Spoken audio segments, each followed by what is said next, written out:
Salut les curieuses, salut les curieux. Aujourd'hui, je vais répondre à une nouvelle question qui m'a été envoyée par Delphine et qui concerne la peur d'être démasqué. Alors une fois de plus, je vais essayer de me connecter à l'endroit où moi j'ai peur d'être démasqué, où j'ai pu avoir peur d'être démasqué par le passé, essayer de voir ce qui se passe à cet endroit-là. Cette peur d'être démasqué, je pense qu'elle s'appuie sur le fait de vouloir être compris. On a peur que l'autre passe à côté de ce qu'on est en train de lui dire. On a peur de l'autre, on a peur de son regard, de le soutenir, et on a peur de découvrir à quel point on peut être petit par moment. La peur de se découvrir petit fait directement écho au fait de savoir qu'à un endroit, on est petit. C'est vertigineux de voir tout l'espace qu'il y a autour de nous quand on sait qu'on est petit à un endroit. Et là, je suis connecté à l'endroit où je suis minuscule. Il n'y a qu'à me connecter au fait que sur YouTube, avec la chaîne, on représente quelque chose de très petit, une gouttelette dans l'océan, pour comprendre la chance que j'ai que tu regardes cette vidéo, et pour comprendre à la fois à quel point elle va toucher peu de gens, concrètement. J'ai quand même cet élan de porter cette parole qui est la mienne, le plus singulièrement possible, le plus honnêtement possible, le plus authentiquement possible. Et à cet endroit-là, je suis à la fois immense et tout petit. Les deux en même temps.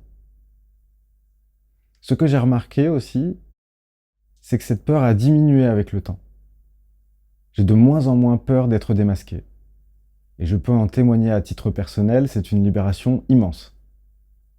C'est une joie, c'est un gain d'énergie énorme. C'est un gain d'énergie précieux. À l'endroit où je n'ai pas peur d'être démasqué, je peux être moi en ligne droite, en spontanéité, en saccade. Je peux être moi virevoltant. Et ce dont j'ai pris conscience, c'est que quand j'avais peur d'être démasqué, je ne pouvais pas vraiment me connecter à l'autre. J'étais trop occupé par mon côté de la relation. Je voulais que l'autre me comprenne. Ce qui gommait une grande partie de ma capacité à rencontrer cet autre. Dans la discussion, si deux personnes ont peur d'être démasquées, ils vont échanger un dialogue de sourds finalement, puisqu'il n'y aura pas d'ouverture, il n'y aura que des vérifications. Le premier va dire « Tu as vu, je suis généreux ». Et la personne en face va lui dire « Oui, et comme je reconnais le fait que tu sois généreux, moi je suis gentil ». Et ainsi de suite. Et ça va être un échange qui va finalement ouvrir sur peu de spontanéité, parce que chacun est occupé à vérifier si l'autre est bien en train de comprendre le message envoyé. Je pense que de cette manière, c'est comme si on sous-traitait notre propre valeur à l'autre. On cherche à vérifier sa valeur dans le regard que l'autre va porter, dans le retour qu'il va nous faire de ce qu'on lui envoie. C'est une perte d'énergie et une perte de temps énorme. Mais par contre, je peux me connecter aisément au fait que, à des moments, ça semble être la seule solution.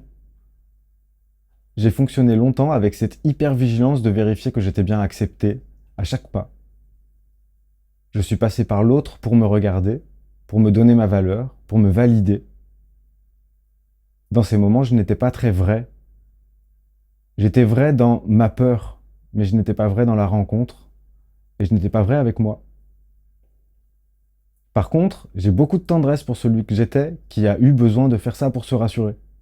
Je n'ai pas envie de lui jeter des cailloux, j'ai pas envie de le mettre à la poubelle. Il avait juste peur. Mais se libérer de cette peur, c'est une possibilité de rencontrer les autres sans sous-traiter sa valeur auprès des autres. Et à cet endroit-là où on ne sous-traite plus cette valeur, alors on est ouvert. Et on peut accueillir l'autre dans ce qu'il nous propose. Et on peut voir où ça résonne chez nous. Voilà, j'espère avoir apporté quelques petits éclairages sur cette peur d'être démasqué, qui ne m'a pas quitté pour autant.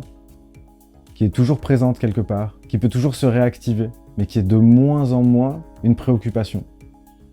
Je t'invite à réagir dans les commentaires, n'hésite pas à poser de nouvelles questions, et surtout, n'oublie pas, la curiosité est un joli défaut. Salut!